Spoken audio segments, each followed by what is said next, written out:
इस वीडियो में हम डिटेल में जानेंगे कि ट्रेंड लाइन को सही और इफेक्टिव तरीके से कैसे ड्रॉ करते हैं। साथ ही साथ हम यह भी जानेंगे कि ट्रेंड लाइन को इस्तेमाल करके हम कैसे हाई प्रोबेबिलिटी वाले ट्रेड्स को खोज सकते हैं और प्रॉफिट बना सकते हैं।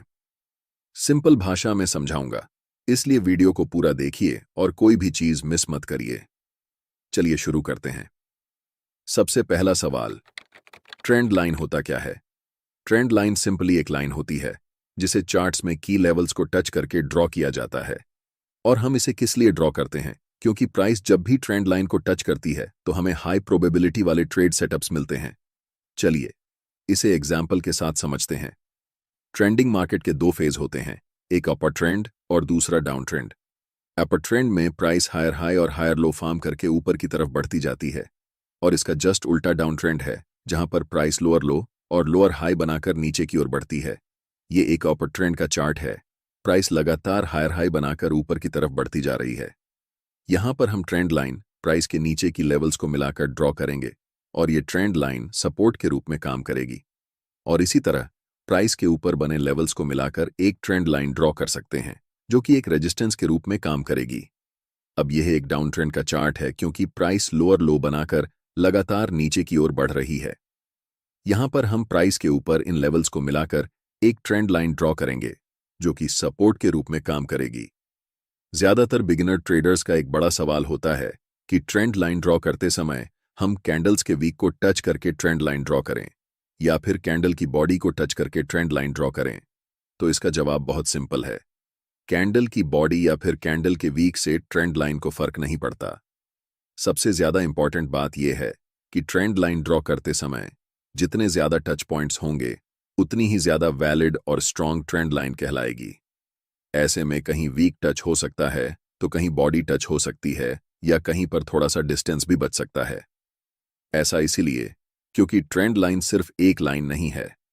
ट्रेंड लाइन एक जोन या फिर एरिया की तरह काम करती है।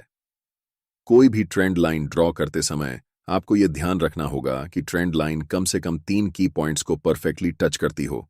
उम्मीद है कि आप समझ गए होंगे कि ट्रेंड लाइन को ड्रॉ करने का सही और इफेक्टिव तरीका क्या है। अब हम आते हैं दूसरे मोस्ट इंपॉर्टेंट सवाल पर कि ट्रेंड लाइन को इस्तेमाल करके कैसे हम हाई प्रोबेबिलिटी वाले ट्रेड सेटअप्स को खोज सकते हैं और प्रॉफिट बना सकते हैं।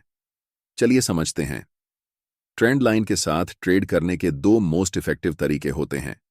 पहला, कंटिन्यूअस पैटर्न के साथ ट्रेड करना।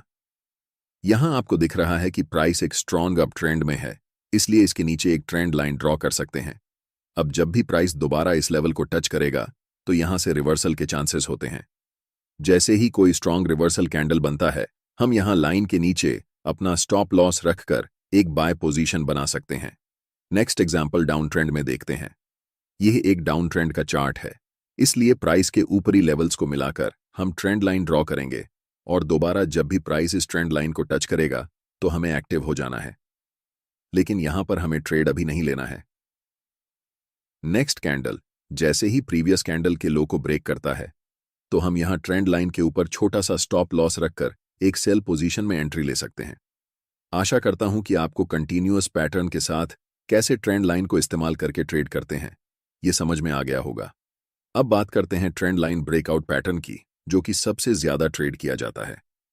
स्क्रीन पर दिख रहा चार्ट एक डाउन ट्रेंड का है जिसमें प्राइस लोअर लो बनाकर नीचे की ओर बढ़ रही है, इसलिए प्राइस के ऊपर इनकी लेवल्स को मिलाकर एक ट्रेंड लाइन खींच सकते हैं। नेक्स्ट टाइम जैसे ही प्राइस इस ट्रेंड लाइन को तोड़कर कैंडल ट्रेंड लाइन के ऊपर क्लोज होती है तो हमें एक्टिव हो जाना है। अब यहां पर ट्रेड लेने के दो तरीके हैं। पहले, जैसे ही ब्रेकआउट कैंडल का हाई टूटता है तो आप ब्रेकआउट कैंडल के नीचे अपना स्टॉप लॉस रखकर एक लॉन्ग पोजीशन बना सकते हैं। और दूसरे तरीके में प्राइस ब्रेकआउट के बाद ट्रेंड लाइन को रिटेस्ट करने के लिए आती है, यानी जो ट्रेंड लाइन ब्रेकआउट के पहले रेजिस्टेंस का काम कर रही थी अब वह सपोर्ट की तरह काम करेगी। और जैसे ही ब्रेकआउट स्विंग को नेक्स्ट टाइम कैंडल क्रॉस करती है तो आप यहां लॉन्ग पोजीशन ले सकते हैं। चलिए आपको एक प्रो टिप देता हूं। अगर अपर ट्रेंड लाइन और लोअर ट्रेंड लाइन के बीच का डिस्टेंस बहुत कम है, इसका मतलब प्राइस बहुत ही टाइट रेंज में फंसी हुई है। ऐसी सिचुएशन में जब प्राइस ट्रेंड लाइन को ब्रेक करती है तो प्राइस में बहुत हाई पोटेंशियल होता है, जिस कारण प्राइस एक स्ट्रॉन्ग ट्रेंड के साथ मूव करने लगती है। अगर कहीं आपको ऐसी सिचुएशन दिखे तो आप इसे कभी भी मिस मत करना, क्योंकि इन ट्रेड्स में हमें बहुत लंबा टारगेट मिलता है। और अब जो हम आपको बताने वाले हैं वह सबसे ज्यादा इंपॉर्टेंट चीज होने वाली है, क्योंकि इसका इस्तेमाल सिर्फ बड़े ट्रेडर्स और इंस्टीट्यूशंस ही करते हैं। और अगर आप इसे सीख गए तो आपके लॉस होने के चांसेस न के बराबर हो जाएंगे। एक जरूरी बात, अगर आप चार्ट्स पर मल्टीपल इंडिकेटर्स का उपयोग करते हैं या एक साथ 4-5 चार्ट्स देखते हैं तो आपके पास ट्रेडिंग व्यू का प्रीमियम प्लान होना जरूरी होता है। और अब जो हम आपको बताने वाले हैं वह सबसे ज्यादा इंपॉर्टेंट चीज होने वाली है, क्योंकि इसका इस्तेमाल सिर्फ बड़े ट्रेडर्स और इंस्टीट्यूशंस ही करते हैं।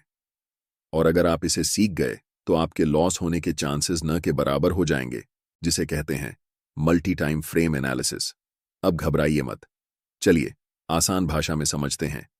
मल्टी टाइम फ्रेम एनालिसिस का मतलब होता है अलग अलग टाइम फ्रेम में चार्ट्स को एनालाइज करना। एग्जाम्पल के साथ समझते हैं।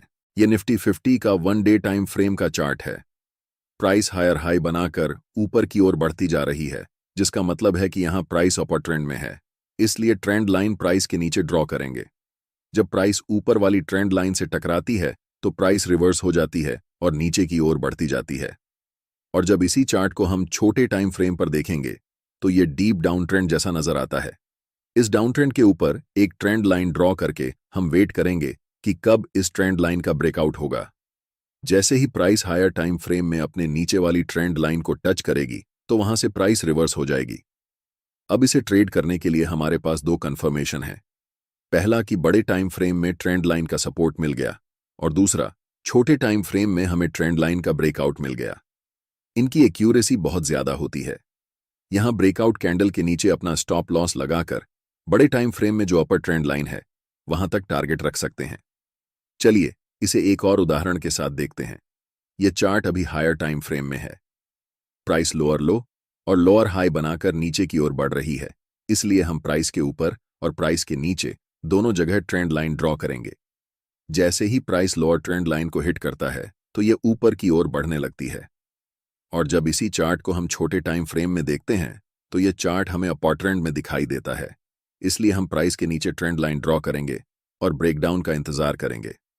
जैसे ही प्राइस ट्रेंड लाइन को ब्रेक करती है और नेक्स्ट कैंडल प्रीवियस कैंडल के लो को तोड़ देती है, तब हम बड़े टाइम फ्रेम में ट्रेंड लाइन के ऊपर अपना छोटा सा स्टॉप लॉस रखकर सेल ट्रेड में एंट्री ले सकते हैं, जिसमें हमारा टारगेट बड़े टाइम फ्रेम की लोअर ट्रेंड लाइन होगी। हमें उम्मीद है कि आपको ट्रेंड लाइन को इस्तेमाल करना आ गया होगा और साथ ही साथ हाई प्रोबेबिलिटी ट्रेड सेटअप्स को ट्रेड करना भी सीख चुके हैं।